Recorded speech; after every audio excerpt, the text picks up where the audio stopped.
Hello everybody, Dr. Bob Vaughn, your local health and wellness expert, and I am here as part of my mission to make life a better place, free of chronic pain and chronic illness, and we do that by helping making being healthy simple, easy, and fun. So today I'd like to talk to you guys about a new book that I'm reading, Live Right for Your Species Type. So this is written by Dr. James Chestnut with Innate Choice. He spent the last 30 years working on answering a couple of very important questions, which are why do we get sick and what is required for us to get and stay well. And this new book is more the simplified, less scientific, or not less scientific, but less research studies and more applicable information, which makes it a lot better read than some of the other textbooks he has, which are very technical. This gives you the technical component of it, but it also gives you some real life analogies or approach and some of the evidence that has been going on over the last decades that he's been working with this here. So right now, talking about the introduction, and each week we're going to be talking about a new section of this book as we work our way through that. I'm going to encourage you to go out and check it out. No, I don't get anything or endorsed or anything like that for recommending it, but what I do get is knowing that you're going to be given the truth about what it takes to be healthy and well. It's going to give you new information that's going to contradict a lot of what you've been told about what it is to be healthy, and it's going to empower you to make the right choices and have the knowledge to make the right choices, not just for yourself, but for those you care about. And as a father, it's really important to me to make sure that I'm giving my kids the best leg up, some things that maybe I didn't know or my parents didn't know based on what they were told and what the actual truth about being healthy and well is. So right now in the intro, it talks a lot about the biological laws, and he talks about 10 identified biological laws. And basically, just like gravity applies to you if you live on this planet, those biological laws apply to you. It doesn't matter who you are, where you're at, you are subject to those biological laws. And there are things that you require in order to be healthy, and there are things that you need to take in, and there are things that you need to not take in, or things that you need to avoid to be healthy. And what happens is if you deviate from these biological laws, there are consequences which end up being chronic illness, chronic pain, a lot of different issues that we give a bunch of different labels to. And then what happens currently in Western medicine is you go in with a symptom and you get a pill and you get labeled with a disease. And then you become basically a victim, and then you take that pill for the rest of your life until either the disease kills you, the disease process kills you, or the medication kills you, or some combination of that. And it slowly, eats away at your quality of life. And if you look at anyone who's on, blood pressure pills, statin drugs for cholesterol, anxiety, depression, a lot of these medications, there are serious symptoms that are a result of a lot of the lifestyle issues that are going on with this. But the medications only numb you to it. They don't actually fix it. So nobody believes that your high cholesterol is because you have a deficiency of statin medications. I don't think anybody's ever came out and said that. But then why do they treat it when you have high cholesterol? Why do they just assume there's something wrong with you genetically and put you on a pill? And this book in the intro challenges that thought process a little bit by there's nothing genetically wrong with you. Genetically, if we look at that, the fact that you are alive on this planet right now means that your ancestors have been naturally selected over 40,000 years of the human species for survival. You survived droughts and famines, and you survived all sorts of different environments and all sorts of toxins, and you outran predators, and you learned how to survive in new foods. So your genes, your genetic code is designed for you not to just to be alive, but for you to thrive and live and be healthy and happy. If your genes were determined for sickness and disease, your genes would not have been passed on over 40,000 years. Look at any other species on the planet. The other thing he looks at with this, as we're talking about in the introduction, is he talks a lot about why are humans such a sick and dying species compared to every other animal species on the planet. Even though we technically, we have the most knowledge and we're the smartest species on the planet. For those of you listening to the podcast, I'm using our air quotes when I talk about that. But yeah, we're committing, basically what it looks like is it's suicide by lifestyle. Essentially, we make choices that we know will shorten our life, and it's hard to say and it's difficult to think about it. But when you consciously make a decision that's going to shorten your life, whether it's immediately or long-term wise going to slowly shorten your life, that would be considered an act of suicide by lifestyle. And if people took that thought process and applied it to their health and well-being, it would be a lot easier to make the changes that we know we need to make. They talk about knowledge being power, and knowledge is very powerful, but knowledge without action basically means nothing. Everybody knows what to do.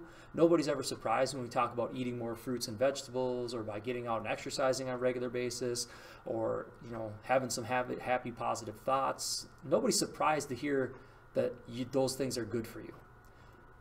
But then why don't we do those things? Why do we subject ourselves to a lot of the social media things? Why do we eat a bunch of toxic fast foods?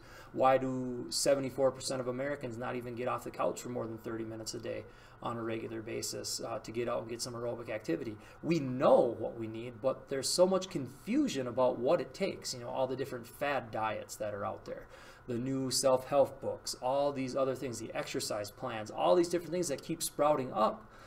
It gets very confusing, and the concept is that if you're confused, you won't care and you'll just do what you're told.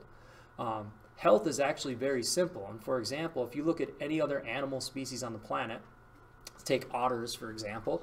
I was just at the zoo the other day, and the otters, they swim and they play and they eat fish and they're happy, and no otter ever has said, you know what, I just can't look for fish today, I need a vacation. Just can't do this anymore. Ever, says no otter, right? Or, how many otters die of diabetes? How many otters have high blood pressure? How many obese otters are there out wandering around in the wild? None. You're not going to find that. And the reason you don't find that is because even though, they're, little tiny brains, allegedly, they follow the biological laws, and it's been passed down from generation to generation and generation, like it used to be for us before we started living in the cities, about what's required to be a healthy otter.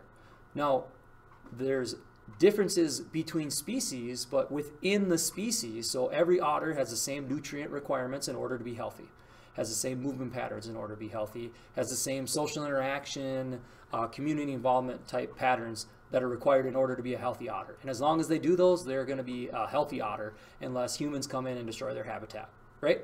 Okay. Humans have those same laws.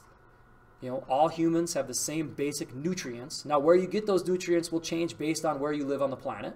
If you live up on the North Pole, you're going to get it a lot from blubber and whale fat and animal, you know what I mean? Because not a lot of plants grow up there. If you live on the equator, you might get a lot more of it from plants and fish, because that's what you have down there.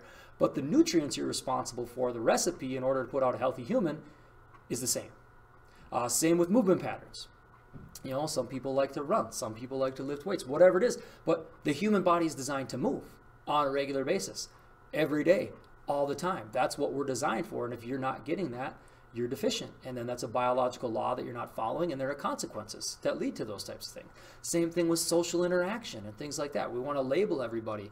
Oh, they have defiant child disorder, which means they have a stubborn kid, or they have, shy disorder. They have all these different disorders, so they can give it a name, they can give it a pill, they can call it a disease, but people have different personalities, but we still have the same base requirements for social interaction. We need to feel loved and cared about. We need to feel like we contribute to a society. We need to have self-worth. We need to feel that we're safe in our environment, and when those things are met, you put out a healthy human. Now, when those things are not met, you get stress. And when you get stress, you get chronic stress for a long period of time. And when you get chronic stress, you end up with chronic illness. And these are things we'll talk about more in future podcasts and videos here as it leads to this. But what's plaguing America, and if you look at America's health over the last 50 years, chronic illness has gone up exponentially.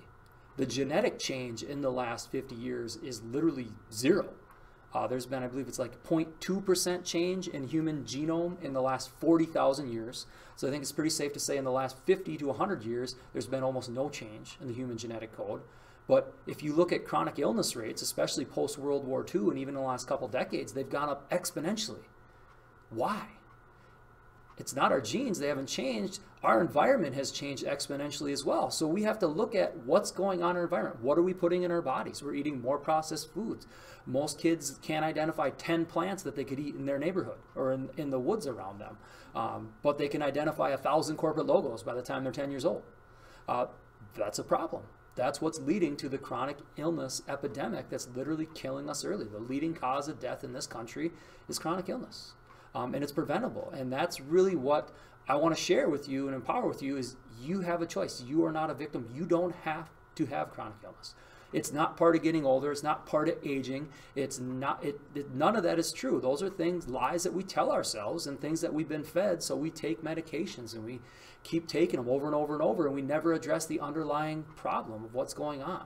If you're type 2 diabetic, that's a lifestyle choice. That's what happened. You chose, whatever happened with it, whether it was your, I'm not trying to blame people with it, but your choices led to that. If you didn't eat right, if you didn't exercise enough, and some of it because you were confused and lied to. They told you to eat a bunch of grains instead of fruits and vegetables, or they told you could just, breathe, or some of these different weird exercise things people try to tell you that they get your heart rate up, but it still isn't movement.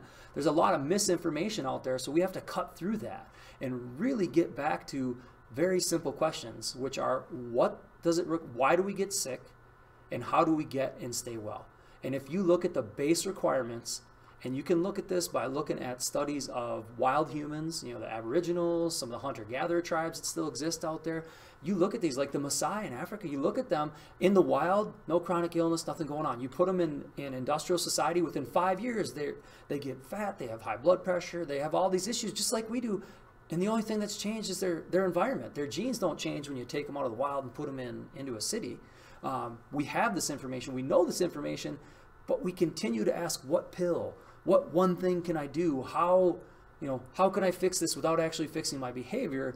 And I'm here to tell you that, if the answer was brownies and ice cream, I would tell you, and I'd be happy about it. But that's not the answer. So what we need to do is we need to invest in ourselves, learn the information, look at it with some skepticism, but also with an open mind, not only about what you're going to be hearing as we talk about this in the future, but also about what you have been told in the past and who's been telling you that as we go. So making sure you're taking a look at that information with it. The cool part about this is all scientifically based. It has the research to back up the information that he's talking about through here. And I'm really, really excited to be able to go through this book and talk to you guys about it. Please feel free to share this information, share the podcast, share the video, comment below if there's questions or things that you have. We'd love to chat it up with people to make sure we're getting this information out there. This is Dr. Bob Vaughn, your local health and wellness expert. And again, I'm on a mission to make health simple, easy, and fun, and help eliminate chronic pain and chronic illness. And if you'd help me in that, I would really appreciate that as well. So you have an awesome day. I look forward to tuning in to our next episode.